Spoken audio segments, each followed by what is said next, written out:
দেখুন, hello guys, দেখুন মাটির হাঁড়িতে যে খাসির মাংসটা হচ্ছে কেমন শব্দ হচ্ছে শুনতে পাচ্ছেন? আমি এর আগে ঢেকে দিয়েছিলাম, এখন আমি ঢাকনাটা সরিয়ে ফেলবো।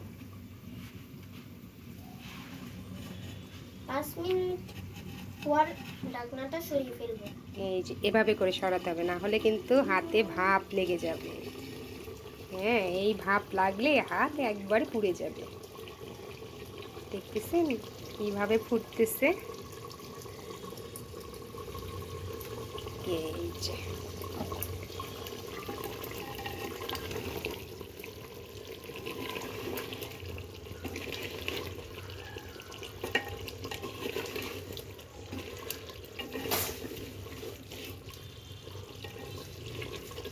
মাংসটা ভালো করে সেদ্ধ হবে। তো গাইস এই দেখেন আমরা আগে এই যে পাপড় ভাজাটা করছি, পাপড় ভাজা। এটা দেখাতে পারলাম না, এই রেসিপিটা দেখাবো না। মাংসটা সেদ্ধ হয়ে গেলে ঘি আর গরম মশলা ছড়িয়ে নামিয়ে নেব। আমরা এখন ওয়েট করব, আবার ঢেকে দিব আর ওয়েট করব মাংসটা সেদ্ধ হওয়ার জন্য।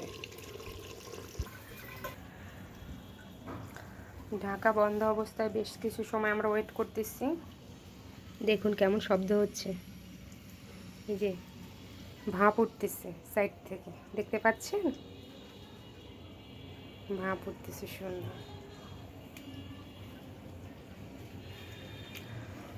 আজকে হলো ছেলের বাবার বন্ধ, বুধবার, তাই তার বায়না খাসির মাংস পোলাও খাবে, তার জন্যই রান্না করতেছি আজকে খাসির মাংস মাটির হাঁড়িতে।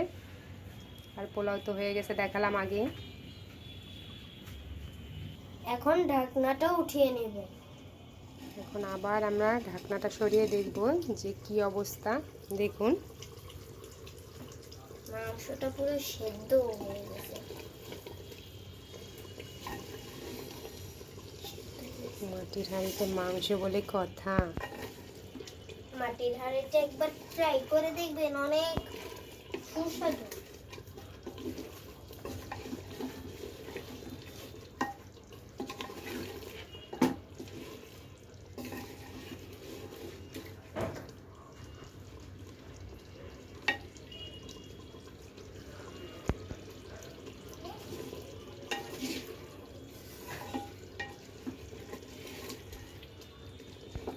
আমরা আরও বেশ কিছু সময় ঢেকে রেখে দিব,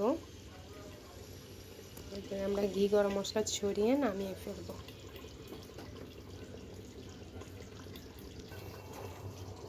এখন আমি ঘি গরম মশলা দিয়ে দেব।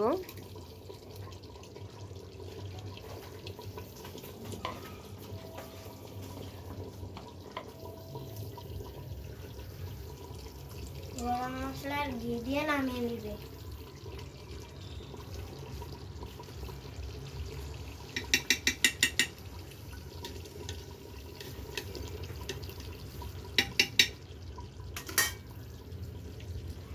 ঘি গরম মশলাটা মিক্সড করে দেব এবং নামিয়ে নেব। আমাদের মাংস সেদ্ধ হয়ে গেছে, রান্না ইজ অলমোস্ট ডান।